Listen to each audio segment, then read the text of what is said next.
स्वागत है आप सभी का हमारे YouTube channel GK tricks by Gyandeep में। हमारे चैनल से जुड़ने के लिए वीडियो को लाइक करें और सब्सक्राइब करें।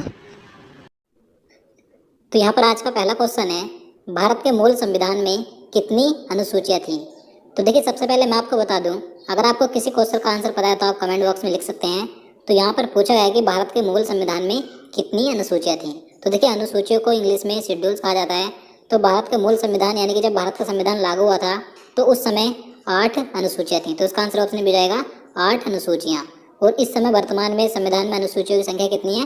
तो 12 है। तो आपको दोनों पॉइंट याद रखने हैं। मूल संविधान में 8 अनुसूची थी और वर्तमान में 12 हैं।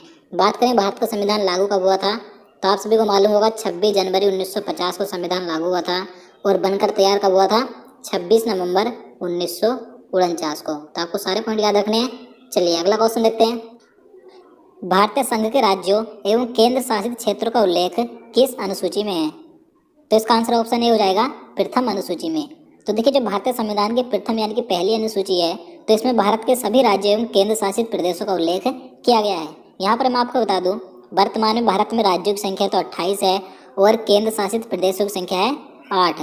अब देखिए, 31 अक्टूबर 2019 को जब जम्मू कश्मीर और लद्दाख केंद्र शासित प्रदेश बने थे तो उस समय केंद्र शासित प्रदेशों की संख्या 9 थी, लेकिन 26 जनवरी 2020 को दोबारा से केंद्र शासित प्रदेशों की संख्या घटकर 8 हो गई है। तो आपको याद रखना है, इस समय वर्तमान में केंद्र शासित प्रदेशों की संख्या 8 है। देखिए, दादरा नगर हवेली और दमन और दीव दोनों ही एक ही केंद्र शासित प्रदेश बन गए हैं। तो आपको याद रखना है। चलिए अगला क्वेश्चन देखते हैं। संविधान की दूसरी अनुसूची का संबंध किससे है? तो देखिए, बात करें संविधान की दूसरी अनुसूची किससे संबंधित है, तो इसका आंसर ऑप्शन सी हो जाएगा वेतन भत्ते और पेंशन। तो देखिए, जो भारतीय राज्य व्यवस्था के विभिन्न पदाधिकारी यानी कि जो संवैधानिक बड़े पद हैं, जैसे कि राष्ट्रपति, उपराष्ट्रपति, राज्यपाल, लोकसभा अध्यक्ष, उपाध्यक्ष, नियंत्रक एवं महालेखा परीक्षक या सुप्रीम कोर्ट के न्यायाधीश या हाई कोर्ट के न्यायाधीश, जितने भी बड़े संवैधानिक पद हैं उन सभी के जो वेतन भत्ते और पेंशन दिए जाते हैं उसका संबंध दूसरी अनुसूची से है, यानी कि दूसरी अनुसूची में उसका उल्लेख किया गया है। तो आपको याद रखना है। और यहाँ पर आप सभी को मालूम होगा कि सर्वाधिक जो वेतन दिया जाता है किसे दिया जाता है? भारत के राष्ट्रपति को दिया जाता है। भारत के राष्ट्रपति को वर्तमान में प्रति महीने 5 लाख रुपए दिए जाते हैं और भत्ते भी मिलते हैं। तो आपको याद रखना है। चलिए आगे देखते हैं। भारतीय संविधान की तीसरी अनुसूची में किसका उल्लेख किया गया है? तो इसका आंसर क्या हो जाएगा? ऑप्शन ए हो जाएगा शपथ। तो देखिए, जो भारत के विभिन्न पदाधिकारी जो मैंने आपको बताए जो संवैधानिक बड़े पद हैं, तो उन सभी को पद ग्रहण करने के समय ली जाने वाली शपथ का उल्लेख संविधान की तीसरी अनुसूची में किया गया है। तो आपको याद रखना है।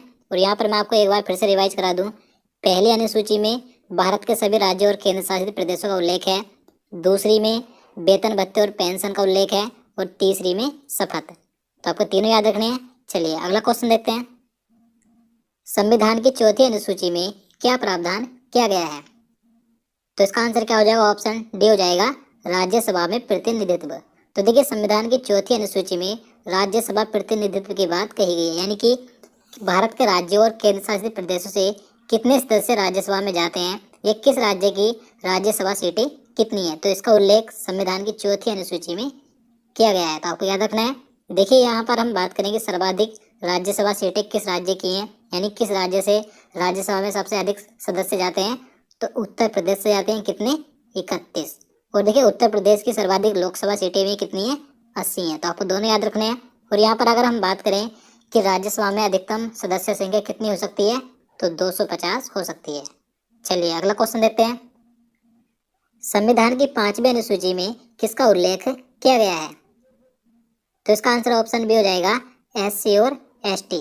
तो देखिए, 5वीं अनुसूची में SC यानी कि अनुसूचित जाति, ST अनुसूचित जनजाति, तो इन दोनों के लिए विशेष प्रशासन का वर्णन किया गया है। तो आपको याद रखना है, 5वीं अनुसूची में SC और ST का उल्लेख किया गया है। चलिए आगे देखते हैं। संविधान की किस अनुसूची में 4 राज्यों के अनुसूचित जनजाति का वर्णन है? तो इसका आंसर ऑप्शन सी हो जाएगा छठी अनुसूची में। अब देखिए, यहाँ पर मैं आपको बता दूं, जो मैंने आपको इससे पहले क्वेश्चन में अनुसूची बताई थी 5वीं अनुसूची, तो उसमें भारत के अनुसूचित जाति और अनुसूचित जनजाति के लिए विशेष प्रशासन का उल्लेख किया गया है। लेकिन यहाँ पर जो छठी अनुसूची है इसमें भारत के केवल 4 राज्य ऐसे हैं जिनके लिए अनुसूचित जनजाति के लिए विशेष प्रशासन का वर्णन है। तो ये 4 राज्य कौन कौन से आपको याद रखने हैं, कई बार पूछे जाते हैं। देखिए AM TM, यानी कि ए से हो गया असम, M से हो गया मेघालय, T से हो गया त्रिपुरा और M से हो गया मिजोरम। तो भारत के 4 राज्य ऐसे हैं जिनके लिए खास तौर पर अनुसूचित जनजाति के लिए विशेष प्रशासन का उल्लेख किया गया है। तो आपको याद रखना है। चलिए अगला क्वेश्चन देखते हैं। संविधान की किस अनुसूची में केंद्र एवं राज्यों के बीच की शक्तियों के बंटवारे का उल्लेख है? तो इसका आंसर ऑप्शन ए हो जाएगा 7वीं अनुसूची में। तो देखिए भारत में केंद्र सरकार और राज्य सरकार के बीच की शक्तियों के बंटवारे का उल्लेख 7वीं अनुसूची में किया गया है। देखिए 7वीं अनुसूची में 3 सूची बनाई गई, जिनमें कि संघ सूची, राज्य सूची और समवर्ती सूची। तो ये 3 सूची बनाई गई 7वीं अनुसूची में, संघ सूची, राज्य सूची और समवर्ती सूची। अब यहाँ पर मैं आपको बता दूं, जो संघ सूची है इस सूची में केवल केंद्र सरकार कानून बना सकती है।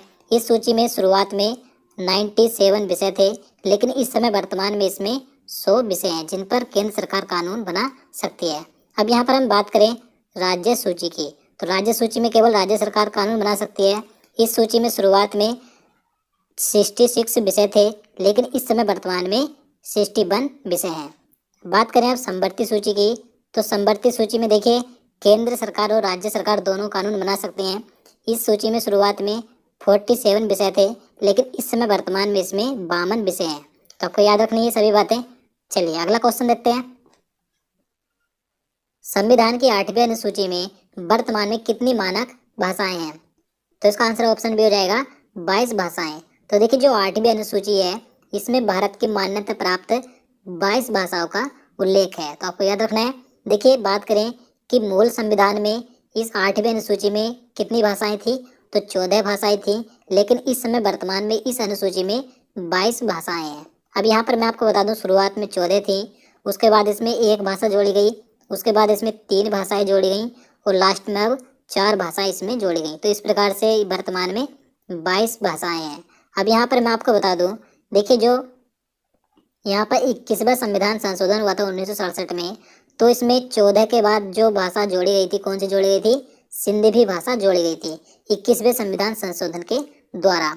उसके बाद जो इसमें 3 भाषाएं जोड़ी गई थी 71वें संविधान संशोधन के द्वारा जोड़ी गई थी 1992 में। कौन कौन सी भाषाएं थी? कोंकणी, मणिपुरी और नेपाली। लास्ट में जो 4 भाषाएं इसमें जोड़ी गई हैं, कौन?